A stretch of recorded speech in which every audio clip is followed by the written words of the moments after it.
Hello, so today's gonna be maybe not the most fun game to watch, but it's gonna be a mages game. I had a decent spot to play mages, and mages got really buff, so it's an extremely strong comp these days. And this one's gonna be me basically just going over that spot, trying to play this reroll, Veigar, Vex, mages, and see how it turns out. I always want to angle towards a reroll here, mostly because it is the Tactician's Crown Galaxy. So if you look on my bench of items, there is a Tactician's Crown. That was given to me because of the game, they just gave it to you. And a lot of the times when you start with a Tactician's Crown, it's really good for reroll comps in particular. Whenever you're playing like a high cost comp where you're playing like a lot of 4 and 5 costs, the Tactician's Crown, it can help you to tempo a lot, which can help you to hit those higher boards. But late game, it's not like crazy. I would say it's crazier with like reroll comps a lot of the times, because with rerolls the main way that you cap out is like, oh, I just have to push my level to 8 or I have to push my level to 9 just to fit in like the extra units to fit in that high level synergy that you need. So a lot of times if you see Tactician's Crown start, you should always look first to see if you have a reroll angle, and if not, you have to hope that you have a really strong opener. You can tempo it to then use the Tactician's Crown to fit in like a lot of really strong units. So we look here, I started the game off with a Veigar and I got Prismatic Ticket. So I'm kind of just leaning towards just forcing the reroll. If you didn't know, this was on stream and I was already a little bit tilted going into this game, just because like the last game I played, I really low rolled hard. Obviously I made mistakes in it. Every time that you low roll or things go wrong, a lot of times because you're playing too narrow and you're making your own mistakes, and I can admit my faults, that it was mostly my fault that that game went pretty badly. But for this game, just seeing like an easy, like, okay, I'm starting with Veigar, Prismatic Ticket, surely nobody can contest me. If you have Prismatic Ticket, it really helps out with these comps because you have a lot of gold that you have to invest in, not only buying charms to make sure that you're strong, but also in buying the actual units to commit to the comp.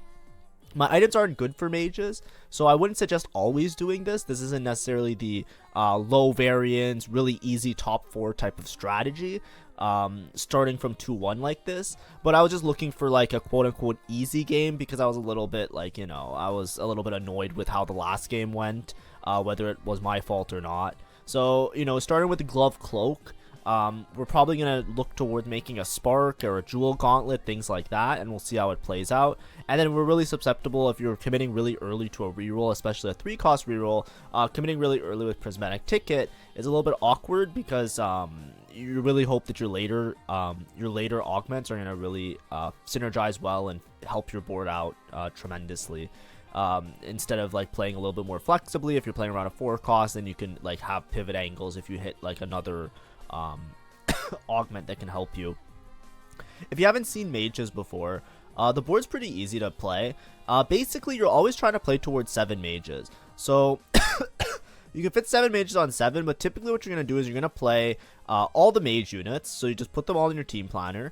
And if you're not playing 7 mages, if you're able to make it to higher levels, then you're going to put in some extra synergies to help out. A lot of the times you're pretty much just going for Vex 3 and Veigar 3, and that's enough to like guarantee you the top 4. And then eventually you'll itemize Nami, and if you have a Nora too, you can itemize the Nora. But typically you're going to itemize Vex, Veigar, and then the Nami, and that's going to be your general game plan. In terms of extra synergies, you'll see that you can fit in 7 mages pretty easily, but a lot of times that like in your mid game, you won't be 7 mage because you won't have this Nora right away. So if you don't have the Nora right away, you can fit in some extra synergies. The old way to really cap out this board very high was to always play Tahm Kench and Xerath.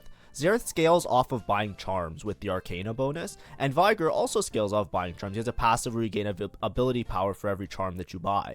So because you have dual purposes of buying charms, towards your mid to late game, you're basically going to buy a charm every single round to scale up the Veigar, and then you can also scale up the Xerath, and you get a bunch of true damage. So this is one way to cap the board very, very high. Another way that you can cap it excuse me, is also rolling for Mordekaiser 3. That's more what I'm leaning towards this game, just because I have Prismatic Ticket, so I get a lot of value off buying multiple 3 costs. If you buy more 3 costs, it makes it easier to hit the other 3 costs, and then it makes it also very easy for you to like cap out your board very high around having a Mordekaiser to itemize. typically when you're playing the Mordekaiser build, that is when you have a mage +1, and typically you'll put the mage emblem on the Mordekaiser. Mordekaiser, if you give him the mage double casting, he basically gains like way more shielding, which helps him to be like a really like demon frontline unit as well. And Vex as well, shields, gets this tremendous shield. Vex recently got like buffed, then it got a little bit nerfed. They reverted like the 1-star, but I think kept the 2-star change. So all you need to know is that Vex is usually unkillable. This game, I really want to VOD review it because my Vex died a lot late game very fast. And I was very confused why. So I actually want to VOD review and see what I did wrong. But typically with Vex, you want a solo frontliner because she gains a little bit more shielding. If she's like the solo unit that's getting targeted. So she actually synergizes extremely well with something like gargoyles. Besides gargoyles, a lot of times you're going to be putting a spark on her just to keep Shred alive. Spark is one of her best items just because it works out really well. And then the last item, a lot of times you either want like an AP frontline item, something like a what's it called, something like an adaptive helm, or you'll make Crown Guard, for example. I think Protector's Vow is also really good on her, but they're very flexible. A lot of times you really just want to have Gargoyle primarily, and if you don't have Gargoyle, you want to make as many AP items as possible because she scales primarily just off of AP. She doesn't scale off of armor at all. So if you give her AP frontline items like Crown Guard and Adaptive Helm, then she gets a greater shield and she just has that insane unkillable survivability. On Veigar, you're pretty much always going to try and make blue buff Nashers, and your last item is pretty flexible, but usually for item economy, you end up with like a JG, or you end up with like whatever ragtag item you can make. You can't greed blue buff that heavily though, because a lot of times, with this comp, if you get a sword, you have very few options to make anything besides Shojin. Sword, none of the units really want to ever see a sword, so a lot of times you'll end up with something like Shojin Nashers. It's not the end of the world, just make sure to slam items early enough so you don't actually lose the game out for no reason. And then eventually on your Nami, usually put like the utility items. If you don't have Spark, you can also put Shivs on the Nami, which helps out your damage a lot. And then you can also put anti-heal on Nami. It's really good. Either red buff or Morello both work out fine. So this is typically what you're building. This is typically the board that you're playing.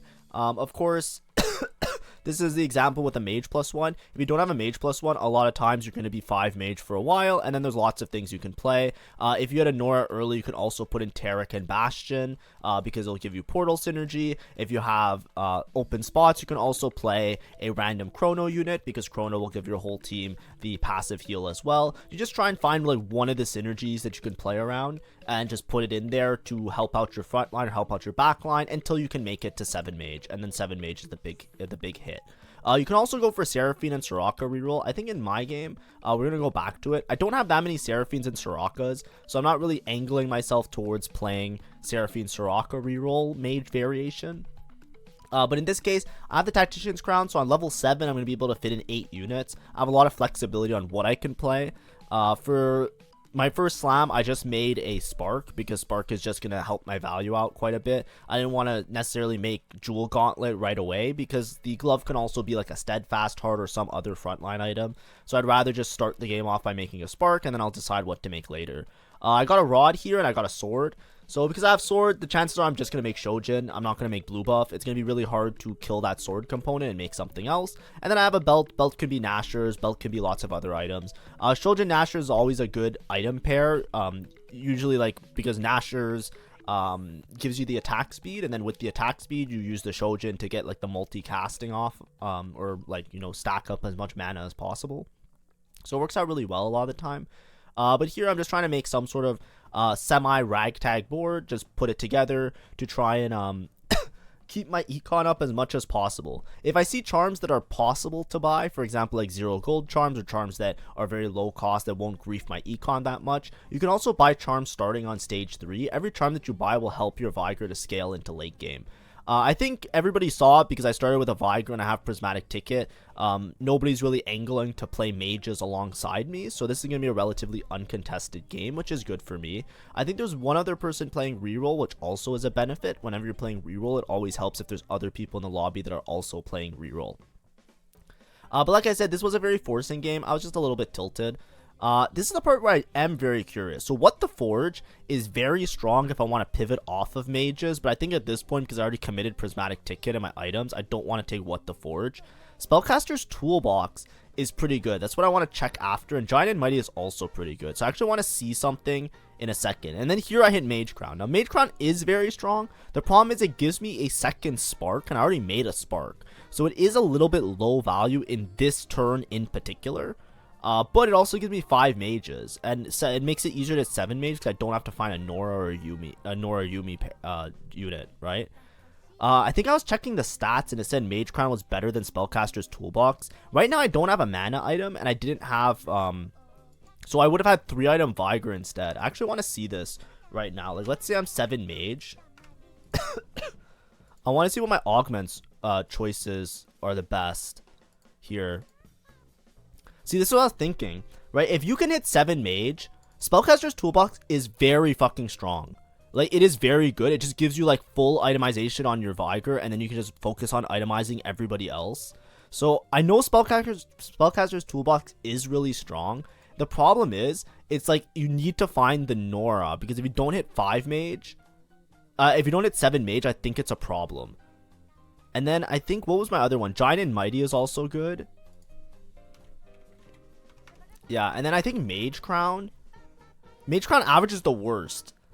This is what I was saying. I think Mage Crown is like the safe pick. Because if you go on augments, right? If you just look in general on augments, and you go like, what's the best things? Like, the best performing is Mage Crown. But then it's Spellcaster's Toolbox, right? Because this line is just fucked. It's just really fucking strong. It's just really good. So Mage Crown is like the best prismatic augment right now, just because it guarantees you 7 mage, and that's what I was thinking of. But like, if you know that you can get, like, if you're high rolling and you think that you'll be able to find a Nora, then it's better just to take Spellcaster's Toolbox, because it just itemizes your units, and the Mage Crown is kind of useless, especially if you can find the Nora, because then you're just dropping like a unit for Nora. It basically acts like a +1 unit. But especially in Fawn Galaxy, where I already have a +1 unit on my board because I have a Tactician's Crown, it seems like a bit overkill. And the thing is, I'm getting less value off of Mage Crown because I already made a spark. A lot of times this is really good because it also gives you the spark. So if you're already itemizing the Veigar and you're using all your rods, it gives you a shred component, which is like very fucking strong. So that's like my take on it. I don't know if it was correct to take Mage Crown, but I think that's like, you know, obviously my board isn't going to cap out as high with it. But now that I have Mage Crown, I'm basically just going to be playing the Mordekaiser variation that I was talking about. So I'm just going to play like this board on level 7, basically.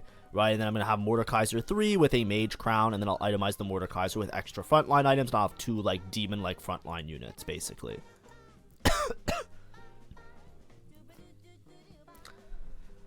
This was the part that I spent a lot of time on that turn because I was really trying to think about it. This guy has 2 shapeshifter emblems, by the way, so I don't know what the fuck is going on, because this guy, like, he's upgraded adventure. It doesn't look like he's cashing out upgraded adventure, so I don't know. If he cashes it out, then I think he'll be really strong because he can easily get to 8 shapeshifter out of nowhere, and then plus the cash out, he's just going to be really, really hard to chew through all of his front line. But yeah, my items are a little bit awkward because now I have double spark, so I feel like I have a little bit of a wasted component. This guy's holding on to some mages, but I don't expect him to play mage. He took a scholar crown, and he has a scholar emblem on his trainer dummy. He does have a mage emblem as well, but I'm pretty sure he's going to pivot. Like, I know he's holding a Veigar and he's holding some mage units, but I'm pretty sure he's going to play towards scholar and then fit in free mage with Nora and portal and all of that garbage. So I'm not too worried about being contested here. Like I said, this isn't the greatest mage spot. I don't even have a single copy of Vex yet. I have 1 copy of Veigar, and I'm kind of hard forcing towards it with Prismatic Ticket. Like I said, I wouldn't recommend doing this all the time. I wouldn't recommend like just playing TFT like this. I think it's like a little bit more toxic if you just like say, okay, that's a good comp, I'll just hard force it, whatever. I would like make sure your spot's a little bit better. Like, you know, if I started the game out with like a mage opener, like I had Soraka, Seraphine upgraded, and a Galio, I had 3 mage, and then I took Prismatic Ticket, there's like a little bit more of an inclination to play towards that line. Here it's kind of like I just kind of forced into it. The main reason was because I was a little bit annoyed from the game prior. Because the game prior, I tried to play very flexibly. I was trying to play towards Varus shapeshifters. It was a mess. And then I got dropped no swords and a bunch of rods. So I pivoted Karma. And then I just messed up because I was just upset the whole way through. And that's my bad. You know, I have to be better as well. So that's why this game might seem like a little bit out of place. Maybe if you watch some of my other videos, usually I'm always like, hey, you know, don't just hard force something off the rip. You know, try and find a good spot for it, or like lose streak, get good items, etc. Here I'm like starting the game out with double spark and JG Shojin, right? It's like, okay, yeah, this isn't looking the greatest right now, but we're gonna hope that Prismatic Ticket can kind of bail us out a little bit later. Also, when you take Prismatic Ticket and it's like your first augment that you take, as you can see, I basically been playing down. Like, the reason I'm losing so many rounds, by the way, like throughout this game right now, this is something that sometimes is overlooked. But I took Prismatic Ticket because I'm playing a 3-cost reroll eventually, right? I didn't really hit the 1 cost that I wanted to, so I couldn't play the 1 cost variation of mages easily. But you have to understand that I'm basically down a Prismatic augment for the entire game so far. That's why I'm losing every single round. I'm not losing every single round because my board is shit and blah blah blah. It's because I'm basically down an entire Prismatic augment. Everybody else has Prismatic augments unless they have like an econ one or something else. I'm basically down a Prismatic because this Prismatic Ticket, I haven't used it at all. I'm also not getting a lot of value off of it because I'm not using the reroll. So far, my Prismatic augment for all of stage 2 and all of stage 3 has been 4 rerolls that I've accumulated. As you can see on my rerolls, the ones that they stay, like they don't get used up if you don't use them. So I basically accumulated 4 rerolls so far. That's basically my Prismatic. This whole game has been 4 rerolls, and other people have emblems, or they have augments, or they have, like in this case, a trainer sentinel with augment with what's it called, like a dummy with spats on them, like emblems. Right, I'm very far behind, and that's why I'm losing. Now, Mages is very strong, so I expect to win out. But that's what I was saying, that like when you hard force towards these lines, there's a lot of risk. Taking Prismatic Ticket early is really good if you have a good 1-cost opener or a 2-cost opener, where you know that you're gonna play a 1 or 2-cost reroll, and then you'll win out on stage 3, because then you're starting to get value for your Prismatic augment during stage 3. So far, it's been 2 whole stages, stage 2 and stage 3, that I got pretty much 0 value off of a Prismatic augment. That is very bad. That is why I'm 28 HP. Because I'm hard forcing towards this line like a dummy, and I'm doing like this thing that's not particularly good. Now, obviously, this game does work out eventually because I'm posting on my YouTube, but I do want to make that very clear, because if you're watching my channel and you're trying to learn and trying to be like good players, this is an example of what not to do in a lot of cases. This was me, that I was just like, you know what, fuck it. You know, I tried really hard last game. I feel like I wasn't rewarded. I'm just gonna play mages this game. Right? Shit's broken. I started with a Veigar. I'm down. You're down. I'm down. I'm good to go. Because I'm low HP right now. I'm 28 HP. I need to hit upgrades this turn. So I have to roll pretty aggressively here. I should just roll as much as I can. What you want to do is whenever it's your turn to send it, like whenever it's like your send it, quote unquote, send it turn, you want to roll until you have at least everybody upgraded to 2-star. Right? So I want 2-star Vex, 2-star Mordekaiser, 2-star Veigar. In this case, I had 2-star Vex. I want to find 2-star Veigar. Boom, I hit everything. That's fine. It was a little bit of a deep roll, but that's totally fine. When you're low HP, you either send it on 4-1 or 4-2 when you're playing a 3-cost reroll, and you want to make sure that you instantly get that Veigar 2, Vex 2, because that's where you're probably going to be staying for most of the game. You're not just going to teleport to Veigar 3, Vex 3 out of nowhere. That's not how TFT works. But you want to get the 2 stars so that you are upgraded, and then your stage 4 should be pretty stable. You might lose 1 or 2 rounds, but you won't lose by a lot, because this is like the stable board that you're supposed to be going for. This golden egg, I think golden egg's really like scary to take, especially from my spot. Call to Chaos could absolutely grief my game, and I think that I'll be pretty okay with mages. So I just take Final Ascension. I'd rather have a Prismatic combat. Final Ascension works really well because usually the Vex is really hard to kill. And if the Vex is extremely hard to kill, then you run into a situation where the Vex just lives forever and you just like win the game like that, right? Final Ascension also starts your game off with a bunch of damage amp. So if you start with a bunch of damage amp, then you're in a really, really good spot in the game because it gives you a bunch of damage. It's compared to other ascensions, right? If you think about, like, what I'm talking about is like gold ascension, only procs after a certain amount of time. Prismatic ascension is really good because it gives you a base amount of damage amp, and then afterwards, after a certain amount of time, it like doubles it or triples it. It gives you more damage amp. So it's very good to take in this spot, because not only does my team allow me to proc this augment later, because the Vex is hard to kill and I'm generally a tanky build, but I also get a starting amount of damage amp. Now, if you look at my items as well, I could greed for Nashers. I'm very low HP. I'm 28 HP, so I think the correct decision was to just make Morello, give myself some anti-heal, and then I'm going to go for Vex items, and if eventually I find a better Veigar item, I will switch the Morello onto the Nami. That's my idea for later. So for now, I just put one Spark on Mordekaiser. I could have double Sparked Vex, but I didn't want to do that because I'd rather like put proper Vex items. I'm being a little bit greedy with my frontline items. I don't think double Spark is going to make her that much more tanky. And instead what I want to do is I want to split the Morellos so that the Mordekaiser can do a bunch of damage, especially with the Mage Emblem. And then when I get a remover, I want to save my remover in case I have to remover the Veigar items. Because if I high roll my items really hard, I can move the Morello onto the Nami. But if I commit my items onto the Vex, then I'm going to run into a spot later. Okay, this is the fight that I'm concerned about. I actually want to go back a little bit here. So what the fuck is going on in this fight? So if you look at this fight, this is a What the Forge player. He has Witchcraft Karma, but everybody's 1-star.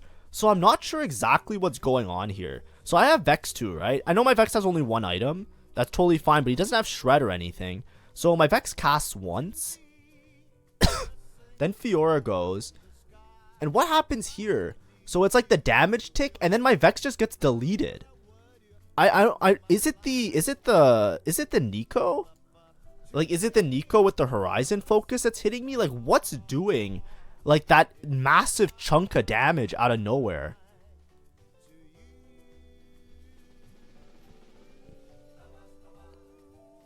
I'm so confused when I was playing this. Right? So I'm taking damage. I get a shield. That's the cast. And then I just get absolutely fucking deleted. It's not even like true damage, because I think the damage report's gonna come up. So look, I actually lose this fight. And usually Vex is fucking unkillable.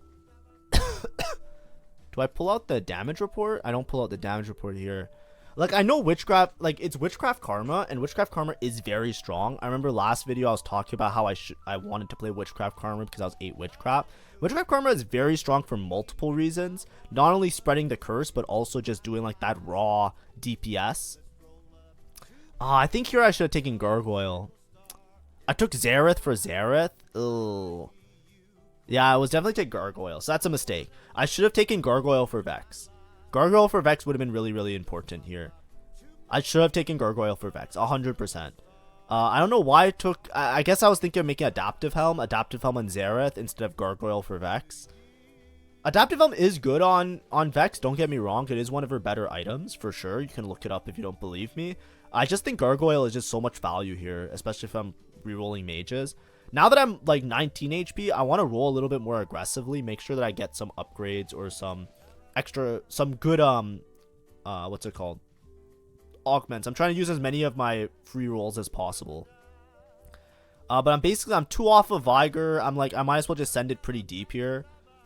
Still make 20 gold. I don't know if I play Arcana though, because I already have Mordekaiser. Like, I'm close to Mordekaiser 3. So, like, the Xerath is good if I was playing the Arcana variation, right? Like, if I wasn't playing Mordekaiser and I was playing, like, Tom Kench Xerath. Remember I was talking about this before? Like, this variation. But the problem is I'm not playing that variation because I have so many Mordekaisers. So I definitely think I should have just taken Gargoyle for Vex. Also, I miscounted. I'm at 29. I thought I'd be able to make 30 gold here if I won. I miscounted by 1 or 2 units. That's my bad. You always want to stay above 30 gold because it's really good to reestablish your econ. Now I'm 1 off Veigar, so I'm just gonna send it until Veigar 3. You just roll as deep as you can. It's just too much of a spike. And then I'm 2 off Vex. I'm 1 off Vex, 1 off Veigar, 2 off Mordekaiser. Man. Yeah, just sell Galio. Galio never does anything. Galio is such a fucking fake unit, in my opinion. He always lets me down. I'm still rolling because I might hit Vex 3. So I'm just rolling 1 or 2 extra times. Now I have Veigar 3. I should have a bunch of damage. 2 items on Vex is also pretty good. Like I said, I should have probably put Gargoyle on Vex. It would have been a lot better. But barring that one player that I'm unsure, the What the Forge player, I'm unsure, like, I've never seen a Karma delete a Vex that fast, right? I've played like 300 games plus on the patch. It's not that many. I'm sure there's some of you that have played like many more. There's some people in my lobbies that have played like 800 games. You know what I mean? That when I look at their profiles, like, I'm not saying that it's a lot of games, but what I'm saying is I've played a decent amount and I've seen a lot of Karma Vex fights in my day. I have never seen a Vex 2 get deleted by a Karma 1 that fast, because it's a Karma 1 with a Mana Zane and a Witchcraft emblem. I know the guy's 6 Witchcraft. I know that like 6 Witchcraft is strong. I have never seen a Vex get deleted that fast. So I don't know if it's because of the Horizon focus just chunks the HP and my Vex dies before she can cast a second time, but that was shocking. Like, I remember, I think it gets worse. I think it's gonna happen again later, so we'll see. Anyways, I got Vex 3 for free, so we got Vex 3 now. That's great. I dropped another sword, which is really unlucky. That's the really tough part, because another sword now, like, you know, what am I gonna make? So I'm just gonna make Bloodthirster here. It's some sort of a frontline item. It really doesn't help that much. Like, Bloodthirster Vex isn't like a secret tech. It's not anything that's super great or amazing, but it's a frontline item, and I think that's the part. It's like I kind of have to just take the frontline item, or else I'll just like lose. I also have this Tarek that I can put in if I hit a Nora/Yuumi. I haven't been paying attention. I don't think I missed a Nora Yuumi. I'm on wrong side here, though. I should definitely be on opposite side of this this Rise to be safe. But we're cutting it very close, right? I wasn't playing this game from a really good spot, so as you can see, I'm very low HP. I'm one off Mordekaiser, so I'm probably still going to use just my free rerolls every turn. Now I'm at a point where I'm going to try and rebuild my econ so I can maybe push a level and get some sort of like Exodia setup where I have a bunch of units on my board that are really strong. And then eventually I can move the Bloodthirster onto the Mordekaiser. I think Mordekaiser, just in terms of damage done, is a little bit more than Vex in some cases. This guy I'm so scared of, by the way. I'm still fucking shook. I don't know what's up, because not just me. If you look at him, like, he's win streaking the whole game. Like, I don't know what the situation is that made his board so much stronger. I've seen What the Forge players. I know What the Forge. I know Witchcraft. I don't know what it is. It looks almost like his board is bugged. Like, borderline bugged. And I know that's... I'm not making accusations. I'm not saying it's bugged. I'm saying I don't know what the fuck is going on with that guy's board. That he is, like, win streaking without, like, fucking contest. Like, nobody in the lobby is close to beating him. Like, look at this board, right? This is another Karma board, and I'm just fucking wiping him clean. It's not even close, right? Like, I think it's Witchcraft with Mana Zane. The Karma just gets too many casts off, and then the DPS all just chunks my Vex before she can get the shielding with the Witchcraft. I think it's like a combination of that. But then I think it's also the Horizon Focus. Like, the Horizon Focus chunks 30%. I think everything just hits at the same time, and the Vex just gets deleted. And I think that's what's happening, right? I think it's Horizon Focus on the Nico with the Karma damage ticking down, because Karma does dot over, like, damage over time, like dot. So I don't know what the fuck, but I think I'm gonna play him again, and it's not gonna be close again. But usually, like, if you have Mordekaiser 3, Vex 3, Veigar 3, I feel like this is like a spot to go first. It doesn't even matter the items that much. So let's watch again. So what is going on here? I want to slow this down a little bit. If you guys don't mind. I'm trying to figure it out, because this is like a learning experience for me as well. So I'm going to put on 0.75. And I just want to see what's going on. So, like, that's the stun, right? So that there is the Horizon Focus. So that chunks, you can see the yellow on the Vex health bar. So that's the Horizon Focus. It chunks it down to around half. And then it just gets deleted from the damage over time. Just the dot. It's just the Witchcraft Karma, I guess. It's just a hard counter to Vex. Does this Nico do another stun, by the way? Maybe the Nico does 2 stuns, and that's what's going on. Do I get chunked twice by the Nico? Against this Karma player, by the way, this is just me being dumb. I should 100% not solo frontline my Vex, because my Vex is getting deleted instantly. I should give my Vex time to get at least a shield off, so that it lives a little bit longer. So I should definitely like not solo frontline. I should put all the other units in the front line. So we're gonna watch it again at full speed. Is it also the it might also be the Rakan now. Rakan has Forbidden Idol and Unending Despair. That's crazy. It's crazy how fast the Vex dies. That's what I'm getting at. I'm not saying that it's crazy that I lost.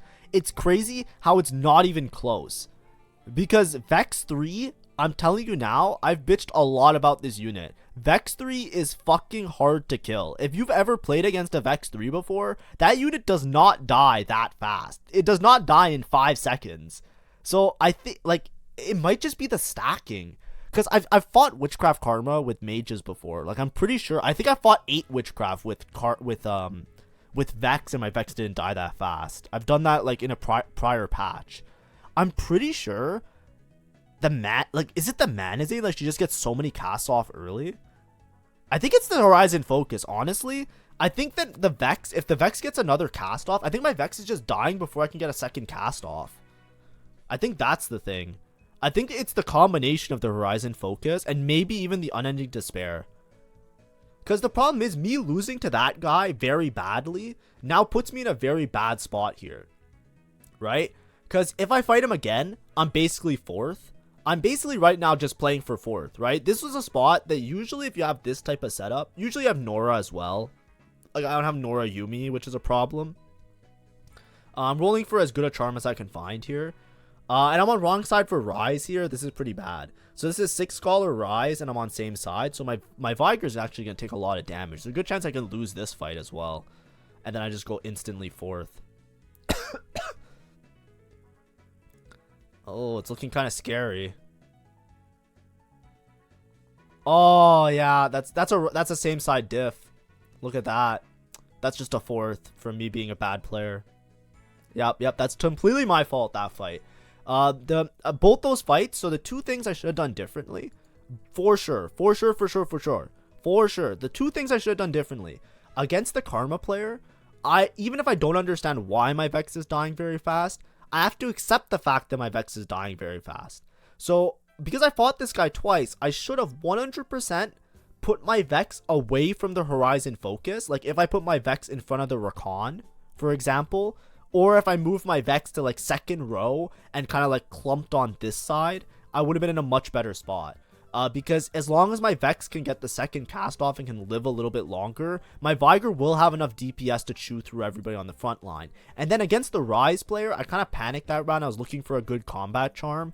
I need to be on opposite side of the Rise. 6 Scholar Rise does way too much damage. And as you can see, my front line didn't die. It's that my Veigar got sniped ahead of time.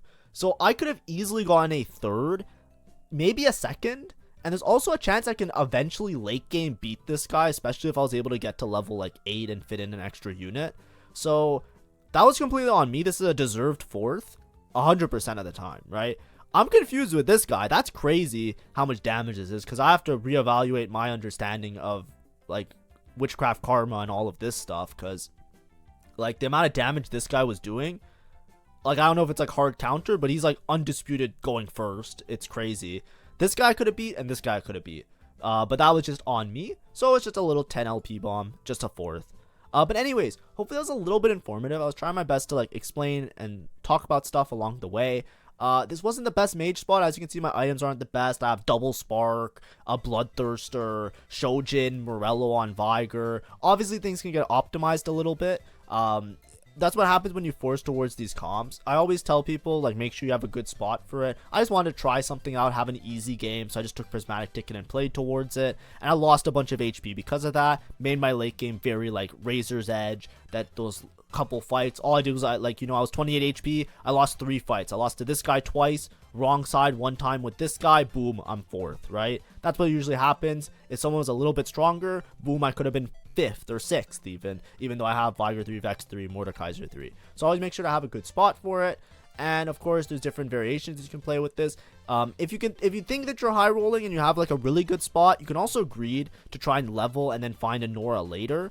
And just stay on 5 mage, but you always want to make it to 7 mage. So mage emblem is usually like the guaranteed pick, and then like I was saying before, there's some other augments you could have taken, like spellcasters or stuff like that, that gives you a little bit more strength in your mid game as well. But anyways, thank you for watching. Hopefully that was enjoyable, and we'll see what we can do for tomorrow. We'll try and get some of their LP back and play some more games. Have a great day, and yeah, see ya.